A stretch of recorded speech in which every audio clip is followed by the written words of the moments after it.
And welcome to the very first edition of Panther Talk. We're on the campus of Excel High School in beautiful Excel, Alabama, where tomorrow night your Panthers will begin their quest to be 3A state champs as they open the 2022 Alabama High School Athletic Association football season as they play host to the BC Rain Red Raiders. My name is Keith McKinley, a 2000 graduate of Excel High School. I'm joined by a 2001 graduate of Excel High School, Nathan Mixon, the guy behind the camera. The guy who puts it all together is a 1999 graduate of Excel High School, Mr. Brian Waters, and our second-year head coach, Coach Jason Phillips. Coach, welcome.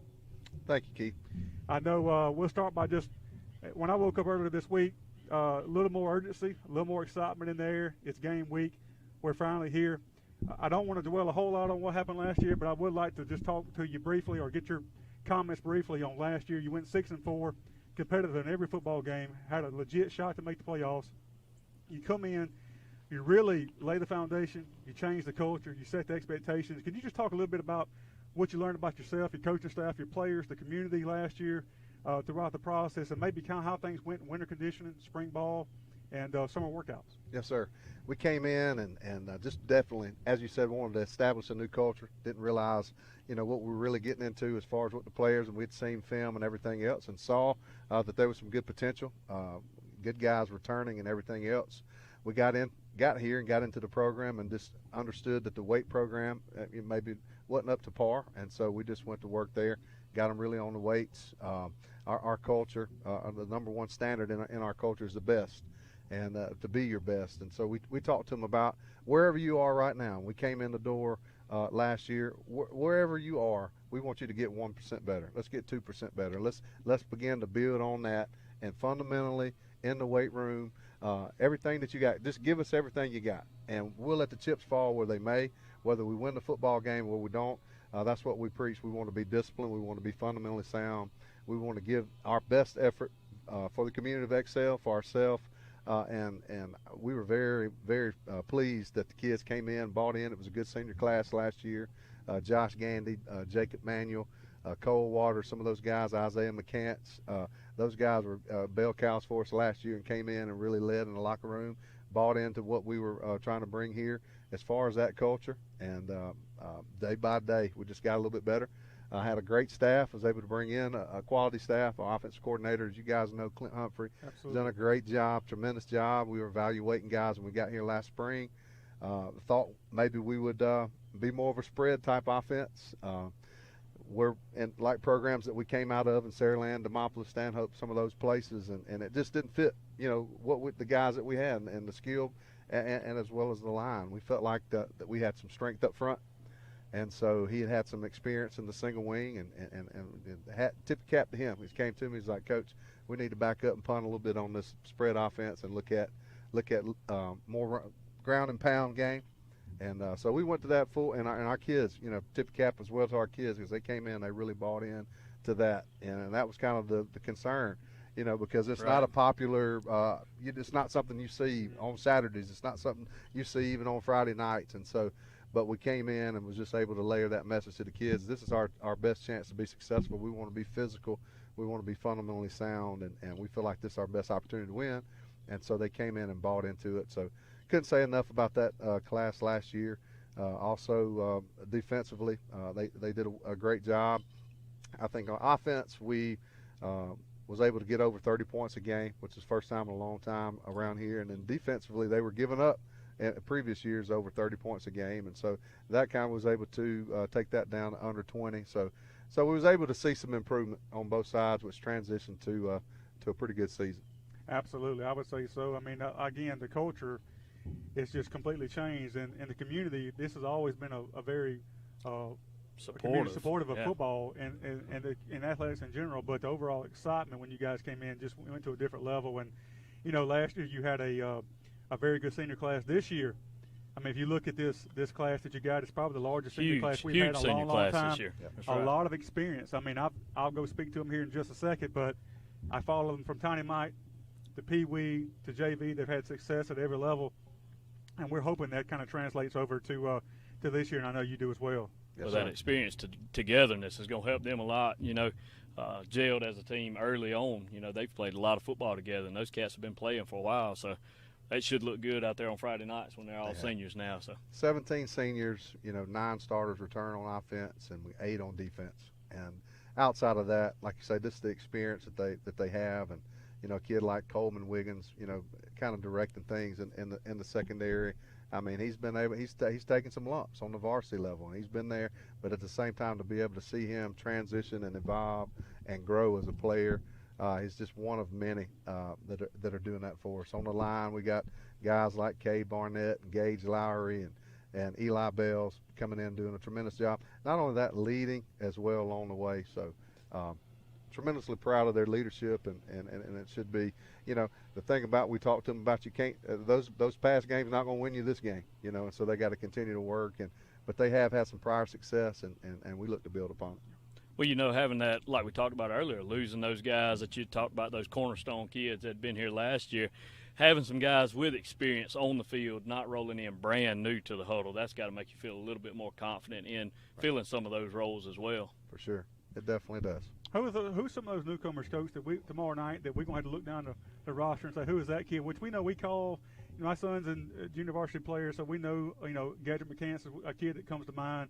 Holden Stacy is a kid that comes to mind. I don't know if they'll get to play or not, but just some kids, the younger kids that may not have played as much last year that you're going to kind of lean on a little bit this year. I know you got a lot of returning starters, but what names can we look for tomorrow night? And I know this is going to be a fluid situation, but who's kind of showed out in camp? One on the offensive line that'll be new, that's come really along, is Ian Lott. Oh wow, yeah. Ian Lott will come in. He'll play some inside tackle for us. And big kid, and he's really starting to develop and get stronger, and everything else. Gives it everything you got that he has, rather. And I'll tell you, this is not necessarily a newcomer, but I feel like you're going to be surprised to see our A-back position, which, we don't have a quarterback per se. We have a A and a B-back, and pretty well anybody can catch a snap. But Will Thomas is going to be a guy that I really feel like, he had a great summer.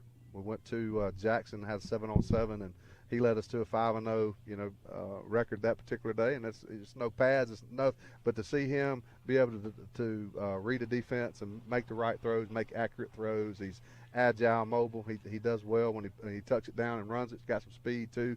And I think that would be he'll be a guy that'll impress on Friday nights as well. Really good athletic kid. I'm glad to see that he's had a good fall camp for y'all. So that's a plus. What about when we know the strengths? Up front is where you're going to win ball games. It don't matter what level you play at. That seems to kind of be your strength again this year up front. You mentioned a lot of those kids earlier on the offensive, defensive line. And we're going to play to that strength, I would assume. Of course, I don't want to give away too much up here what you guys are not going to do. But I would assume you're going to play to your strengths, and obviously up front it's going to be a strength for the XL Panthers this year. There's no question. I went down. I'm fortunate this year, and I'm sure you may talk about it later in the show, but we was able to hire a defensive coordinator in Mike Sims, and just a tremendous hire. Many years in the private school sector, has been a head coach, been defensive coordinator, had success, had a success as a player as well. He's brought a lot to the table. But you're exactly right as far as establishing the line of scrimmage and being able to build that wall on the defensive side.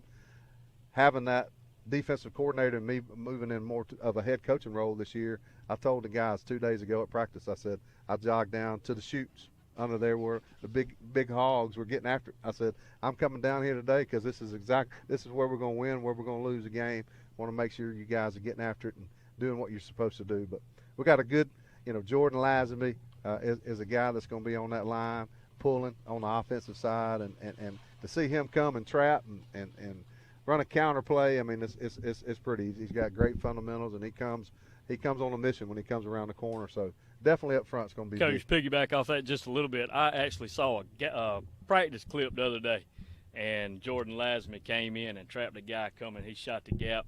Yep. And I believe the quote that came along with the text is he trapped the soul out of him. Yep. And Yep. I'll tell you, it is impressive to see him move the way he does, and he is a big, strong kid. So when he gets there, he means business. That's right. I told Nathan yesterday, we were having a conversation. You mentioned Ian Lott earlier. He comes from a really, really good family.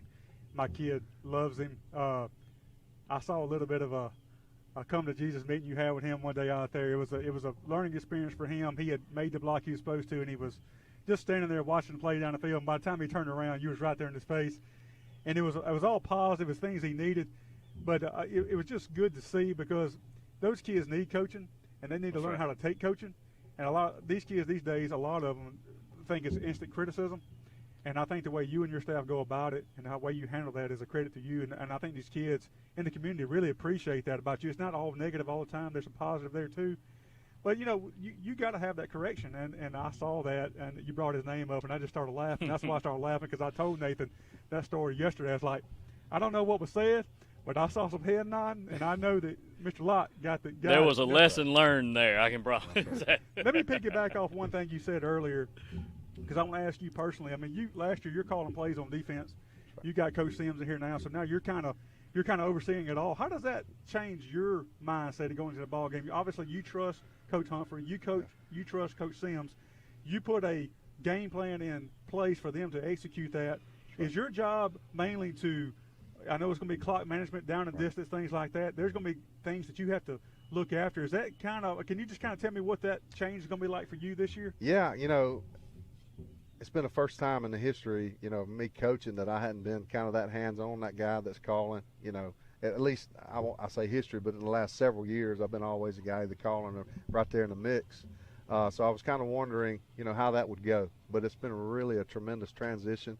I'm able to see kind of a holistic approach to everything that's going on. A little bit bigger picture there. Coach Sims asked me, he sat down in my office the other day, I don't mind sharing, he was like, Coach, why am I here? And I just told him, I said, our kids here at Excel deserve the best. Our culture, our standard, it's the best. They deserve the best coaching that they possibly get. If that means me to step aside a little bit, calling the defense, so we can get more eyes, more coaching, more experience into their lives, more leadership into their lives, that's what we're going to do. And so he's in here, he's taking off. He and I are a lot alike, very similar in a lot of ways, how we see things defensively. And the word you said, trust, I definitely trust him. He's been here 2 months. I trust him to do a fantastic job, with that defense. Now I'm able to stand back now and look with that holistic approach and be able to see things, that maybe I couldn't see when I'm in there, honed in on one specific, aspect of the defense. Now I can see with a holistic approach and come in and make adjustments offensively and defensively. Last year, I was doing the defense. I had to be more focused defensively and not able to help on the offensive side of the ball as much as I'd like to. So this year, it's really, I've kind of wondered again, how was that going to be?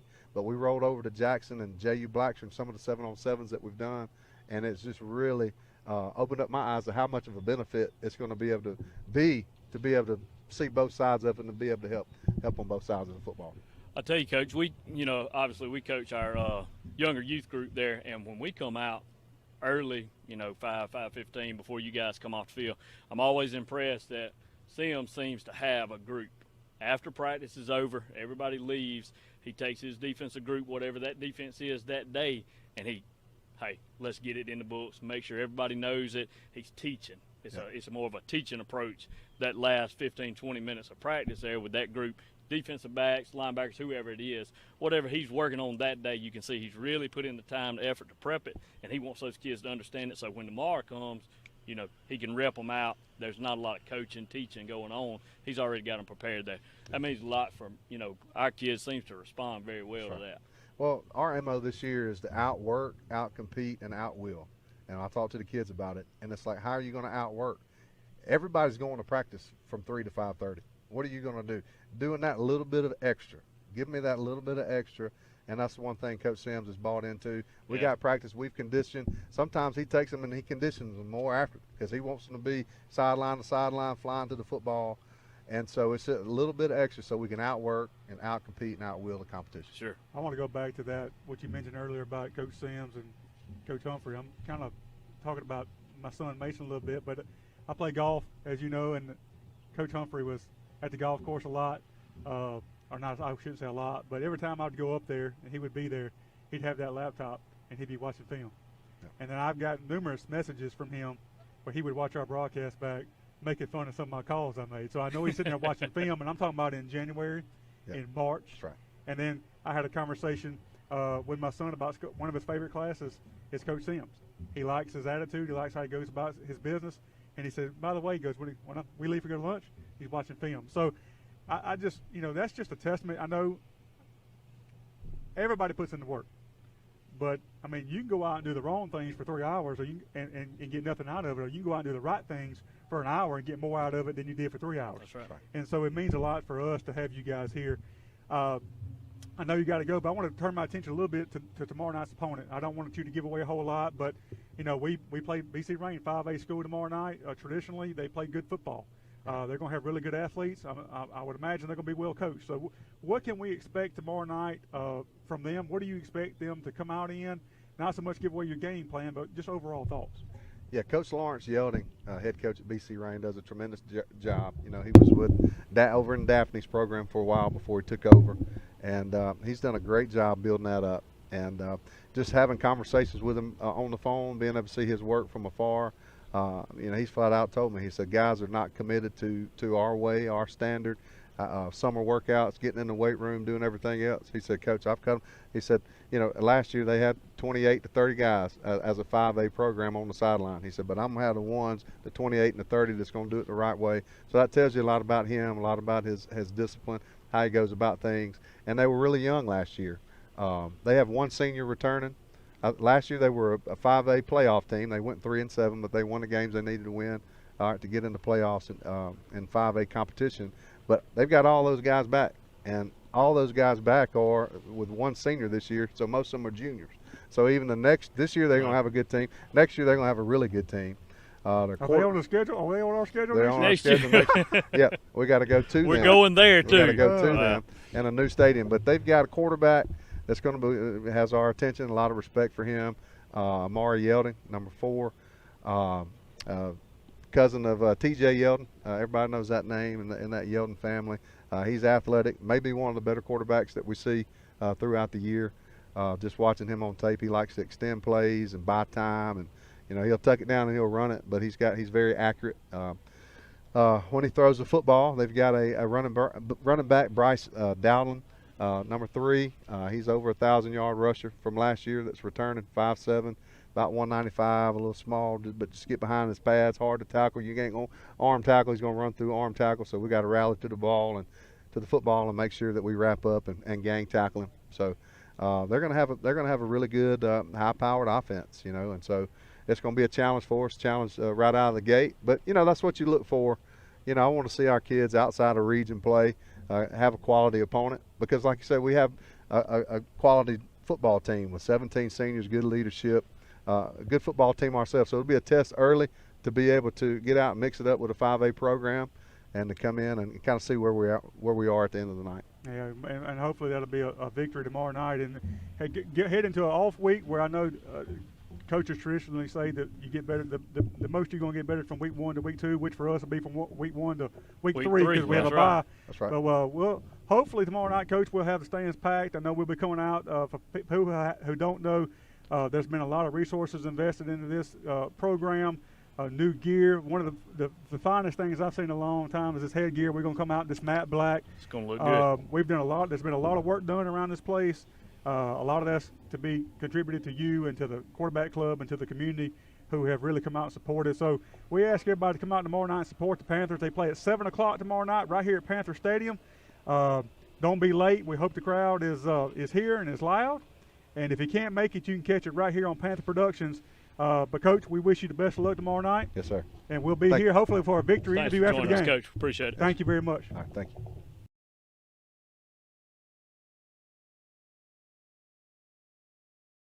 Ace Commercial Cleaning is a full-service commercial cleaning business with highly trained and motivated employees. Ace specializes in commercial cleaning of your office space, storefronts, churches, and schools. Ace offers professional floor and carpet cleaning. We also offer residential deep cleanings, move-in and move-out cleanings, as well as post-construction cleaning. Find us on Facebook or visit us in our office in downtown Excel. Contact us at 251-714-6397. Go Panthers. Wiggins Electric is a local licensed and insured electrical contractor here to meet your residential, commercial, and industrial electrical needs. Wiggins Electric is your authorized Generac dealer and installer with financing available. Owner Brandon Wiggins is an alumni of EHS and proudly supports the Excel Panthers.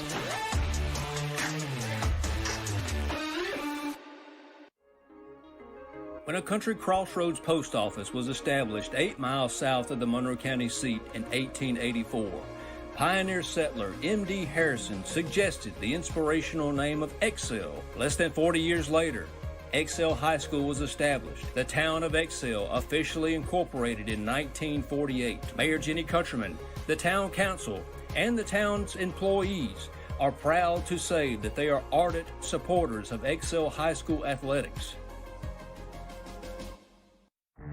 The owners and employees at Excel Oil in downtown Excel are proud supporters of Excel High School football and Excel athletics. Established in 1974, Excel Oil is Excel's oldest existing business and opens before daylight to serve the working man and working woman's needs. Cold drinks and snacks on hand, and we'll even pump your gas for you. Need air in your tire? Don't forget about one of the area's only free air stations at Excel Oil in downtown Excel. Monroeville Auto Glass and Calibration specializes in all auto glass replacement, calibration, and reprogramming. We also provide 18-wheeler glass replacement, as well as custom window tinting. Check us out at our website or find us on Facebook. You will find our office located on South Alabama Avenue, right between Alpha and the car wash.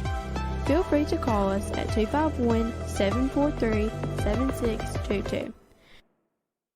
McFall's Mercantile is a one-stop shop for all your hardware, tools, and outdoor goods. We have a full line of electrical and plumbing supplies for any project or emergency. We have a variety of paint supplies and are your local BOP paint supplier. We have a wide selection of home decor and gift items. Don't forget to stock up on your Spiceology rubs, Lightning Hill candles, and Bigfoot supplies.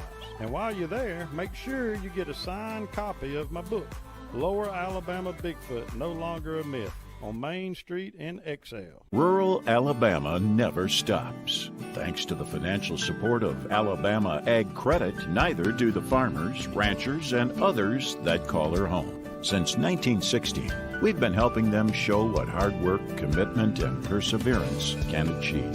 And when the time comes for rural Alabama to extend its reach, rise a little higher, and grow a little further, we'll be there, just as we have for over 100 years.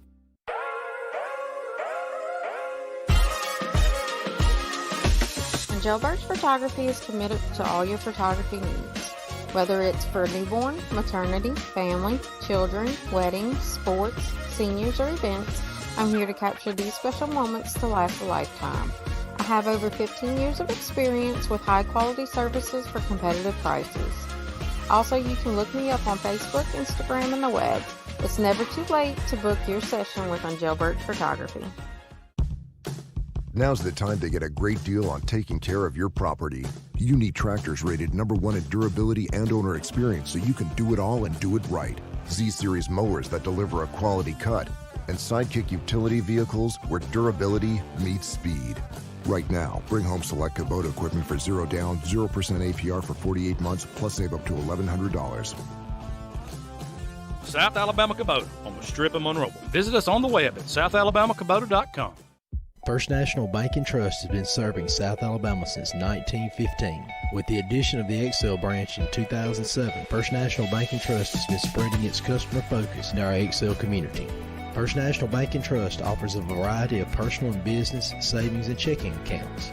We are your local source for ag, commercial, personal, vehicle, home improvement, and real estate loans.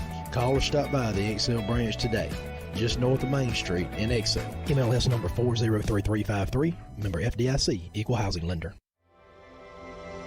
Range Forestry is a multi-generational family-owned forestry business. The sole purpose of Range Forestry is to help make your property produce maximum revenue and promote a healthy ecosystem while providing customers with lower direct prices. Range Forestry is a local complete forestry service. No job is too big or too small. Contact us at rangeforestry.com or find us on Facebook.